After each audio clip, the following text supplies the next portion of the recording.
Okay, this is our second lesson on the equation of a circle. So we're going to start off by just kind of reviewing some of the stuff that we talked about in our first lesson, just to make sure that we have an understanding of that before we start making things a little bit more complicated. Okay, so it says here to recall that the center radius form or standard form of the equation of a circle is x minus h quantity squared plus y minus k quantity squared equals r squared. So remember, h comma k is the center of the circle and r is the radius of the circle. I'm going to change that r, make it look more like an r. There we go. That's a little bit better. Okay, so h, fix that h too. hk is the center, r is the radius. Okay, and this is our standard form of the equation of a circle. All right, so it says, given the equation, state the center and the radius of the following. So this is what we did in our last lesson. If I look at the first one, x squared plus y squared equals 64. Here, x and y, there's nothing being subtracted from them. If we think about our formula here, it'd be like plugging in 0 for h and k, so that means that our center is at the origin. So the center is at 0, 0. All right, the radius is the square root of 64, because remember, this thing on the end here is r squared. So to get r, we take the square root, and the square root of 64 gives us 8.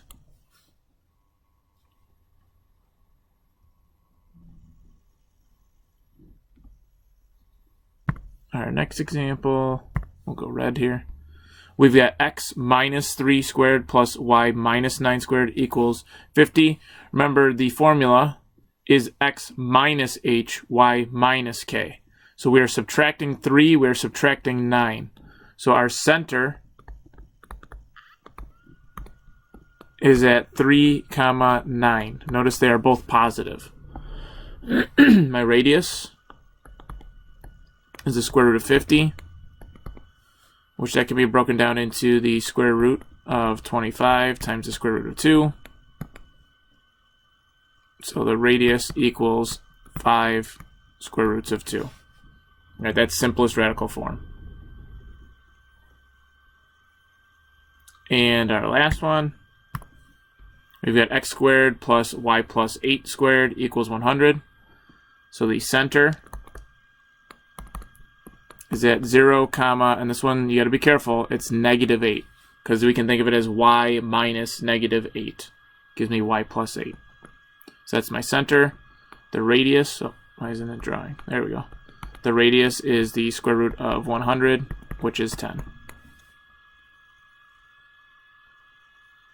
Okay, so hopefully the stuff that we did in our first lesson helped you out there and you didn't have too much difficulty with that. So now we're going to start to look at things a little bit differently. So here it says, if we multiply out one of the above examples, so I chose that middle one, x minus 3 squared plus y minus 9 squared equals 50. Didn't necessarily have to be that one, I just picked that one just to pick it. Okay, if we multiply that out, we'll get the following. Okay, so I'm going to take that x minus 3 squared plus y minus 9 squared, and I'm gonna write those out separately. So x minus 3 squared is gonna become x minus 3 times x minus 3.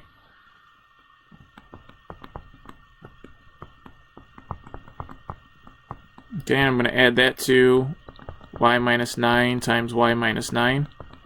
Okay, which that's what these are saying. I'm just rewriting them a little bit differently. And that's gonna be equal to 50 still over on the other side. Now I'm going to FOIL these, or multiply, distribute, however you want to think of it. So x times x, and I'll just draw some little lines here to help me keep track of stuff. X times x gives me x squared. X times negative 3 is negative 3x. Negative 3 times x is negative 3x. And negative 3 times negative 3 is positive 9. Okay, and we're adding to that, doing the same thing with the y's. I get y squared minus 9y minus 9y plus 81. Okay, combine my like terms. These x's here, these y's over here. We get x squared minus 6x plus 9 plus y squared minus 18y plus 81 equals 50.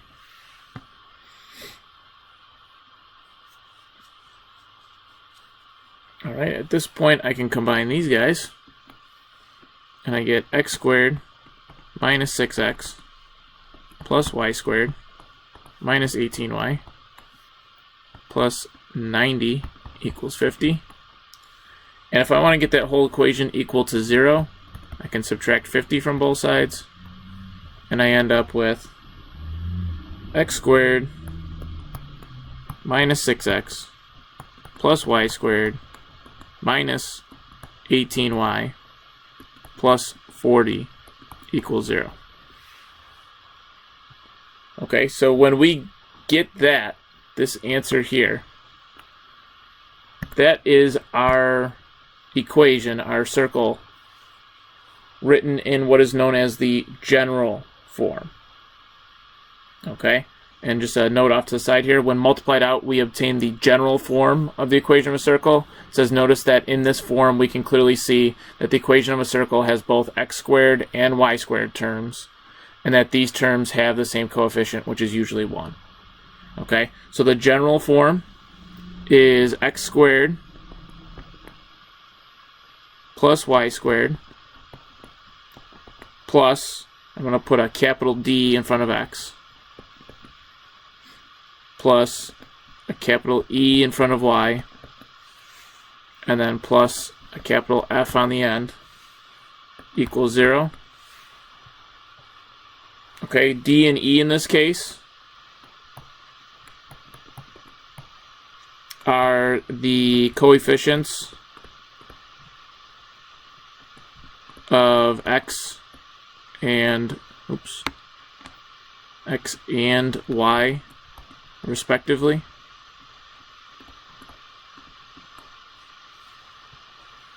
And F is a constant.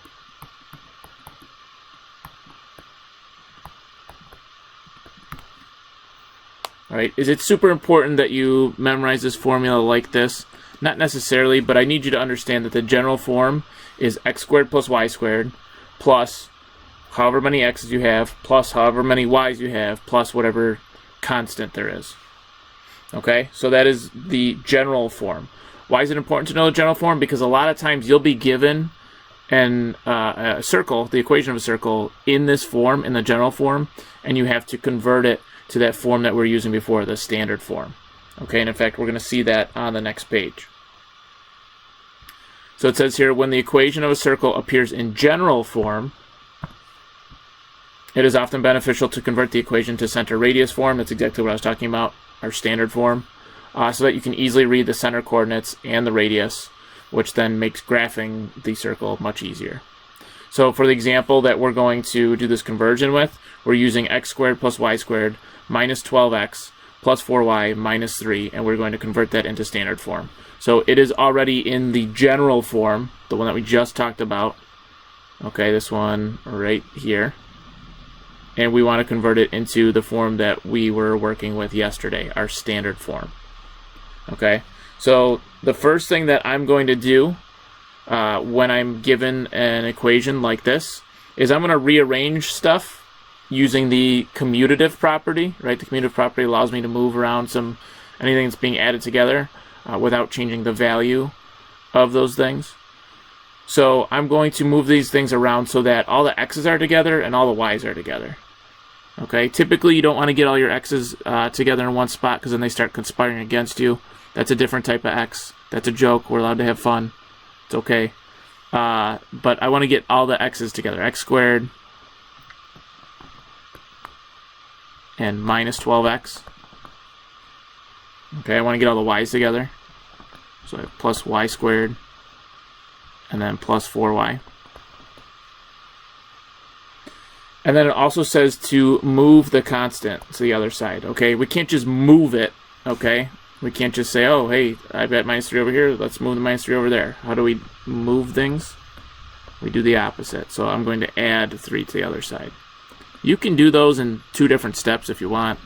I like to do it all in one just to kind of reduce the amount of steps that I have, the amount of work that I have to do. So we have x squared minus 12x plus y squared plus 4y is equal to 3. Our next step says complete the square for the x's and the y's. Make sure you add both numbers to the other side of the equation as well. So we've looked at completing the square previously in this unit. We're going to have to complete the square twice in one equation. Alright, and there's not a ton of room here, so make sure that you're writing small. But we're going to be adding 2 numbers to each side. So completing the square for the x's, I have x squared minus 12x plus something. Completing it for the y's will leave me with y squared plus 4y plus that same something. Okay, and that's going to be equal to the 3 that we already have over there plus those 2 somethings. Alright, and like I said, not a lot of room here. My apologies. So I need to figure out what goes in those boxes. So if you think back to our notes from completing the square, remember we fill that box with half of the coefficient of x times itself. So the coefficient of x is negative 12. Half of that is negative 6. If I multiply negative 6 times negative 6, I get positive 36. So if I add that to the left side of the equation, I have to add it to the right side. Alright, we're going to do the same thing for the y's. I want to complete the square there. Half of the coefficient of y is 2, and 2 times itself is 4. So 4 goes in that box.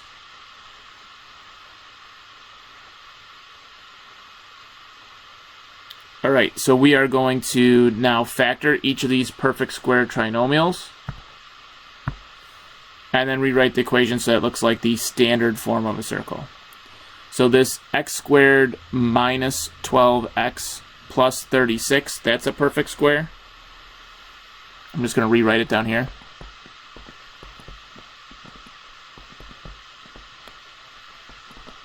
Okay, so that's one perfect square there. The y squared plus 4y plus 4, that's another perfect square trinomial. And that's going to be equal to, I'm going to add these together and I get 43. So if you think back to, again, when we were completing the square, remember the shortcut here is I can rewrite this as x minus half of, well, x plus, I should say, half of that coefficient of x. Which is negative 6. So x plus negative 6, or I can just write as x minus 6 times itself. Same thing here. This will be plus y plus half the coefficient of y, which is 2, times itself. Next step, I can rewrite these as x minus 6 squared plus y plus 2 squared, and that equals 43. Alright, that looks an awfully lot alike when I compare it to our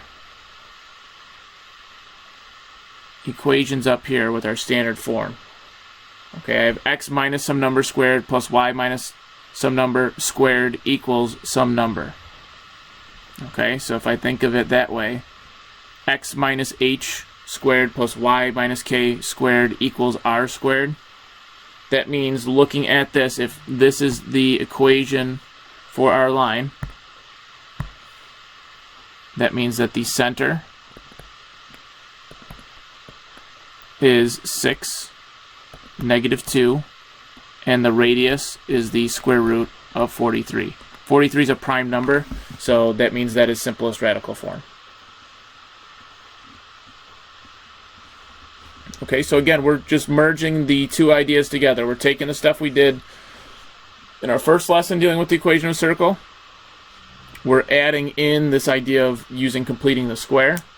And now we're rewriting something from the form that we were just working on, our general form, this form here. And we're turning it into the form that we were already familiar with, this form down here. Okay, our standard form for the equation of a circle. Okay, so for each of these problems here, it asks us to write the equation in center radius form and then identify the center and radius. So we're basically doing the exact same thing that I just did with this example here. So remember, I want to start off by rewriting this stuff. So it's got all the x's together. X squared plus 10x plus y squared plus 22y. I add the 10 over, and I get 10. Okay, next we want to complete the square.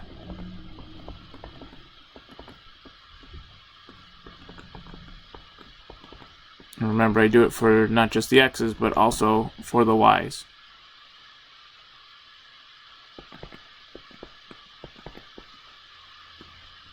Trying to save myself some room for that other one.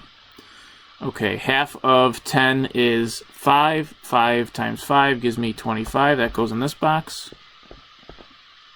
Half of 22 is 11. And 11 times itself is 121. So this stuff here and this stuff here, these are perfect square trinomials. This can be expressed as x plus 5 times x plus 5. This can be expressed as y plus 11 times y plus 11. Those are separated by addition. Okay, I'm going to move this over a little bit so that I can once again say equals. And when I add those together, I've got 121 plus 25 plus 10. That's going to give me 156. Okay, lastly, go ahead and rewrite this as x plus 5 squared plus y plus 11 squared, and that equals 156. So my center is at -5, comma, -11. Because remember, it's x minus h squared plus y minus k squared. So those both have to be negative in order to make it x plus 5 and y plus 11. And then my radius is going to be equal to the square root of 156. If I wanted to write that in simplest radical form, I got to think about what is the largest perfect square that 156 is divisible by. And I think the largest one, let me just double check here. Yeah, the largest one's going to be 4. So this is the square root of 4 times the square root of 39. So the radius equals 2 square roots of 39. Okay, for our other one, same idea.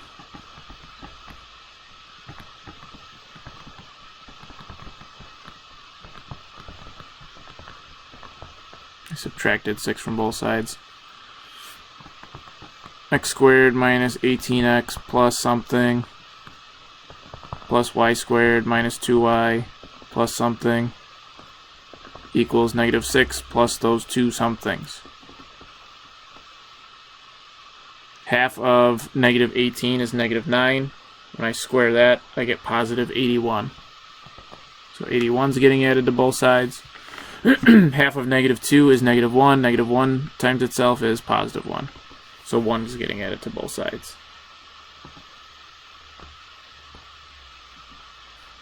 Okay, I can express this as x minus 9 times x minus 9. I can express this one as y minus 1 times y minus 1. And that -6 plus 81 plus 1 adds up to positive 76.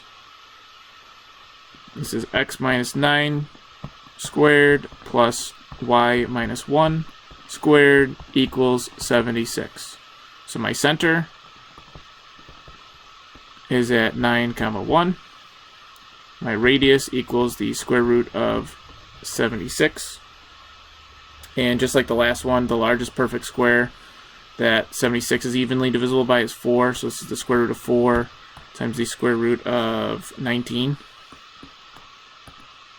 So my radius equals 2 square roots of 19. Okay, so you got to complete the square 2 times.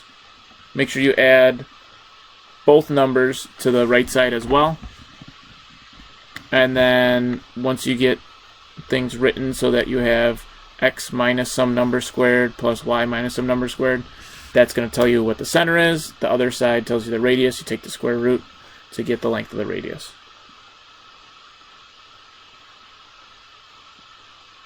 Okay, so that's all I've got for you. There's a couple examples here for you to try on your own. Actually, you know what? I'm going to do one more with you because I just scrolled down and I remembered that one of these has coefficients other than 1 in front of the x squared and the y squared. So we're going to do that one together too, actually. So I'll let you do 3, 4, and 5 on your own, and I'll post a key for that for you.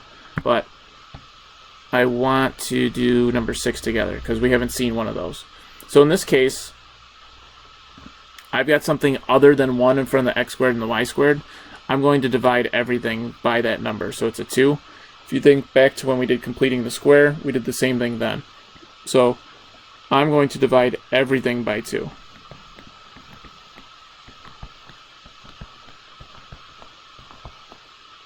So I get x squared plus y squared plus 12x plus 10y minus 9 equals 0. So from here on, it just becomes like all those other problems. So I'm going to rewrite it. X squared plus 12x plus y squared plus 10y. And I'm going to add 9 to both sides and say that that equals 9.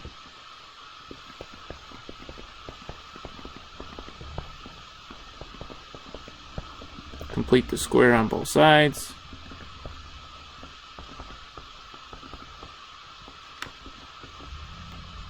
Half of 12 is 6. 6 squared is 36. Half of 10 is 5. 5 squared is 25.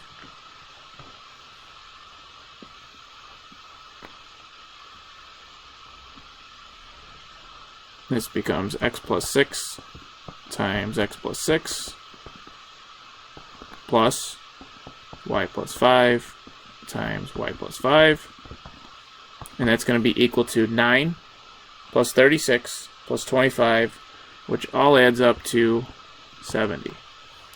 So I end up with x plus 6 quantity squared plus y plus 5 quantity squared equals 70. That means that the center is at -6, -5, and the radius equals the square root of 70. Which the square root of 70 is actually in simplest radical form. I can't break it down any further. It has factors of 7, 5, and 2. Those are its prime factors. So since none of them double up in any way, I can't break it down any further. Square root of 70 is simplest radical form. So there's your answer. So I've done a few examples there. I think you should be able to do the others on your own based on that. Like I said, I'll post a key for you. So just take a look at my work here and just remember those steps, right? First step, get all the x's and y's together. Second step, complete the square. Third step, factor those perfect square trinomials. And then write the equation so that it looks like the standard form of a circle. Once you have it in that standard form, it's the same thing that we did yesterday in terms of determining what's the center and what's the radius.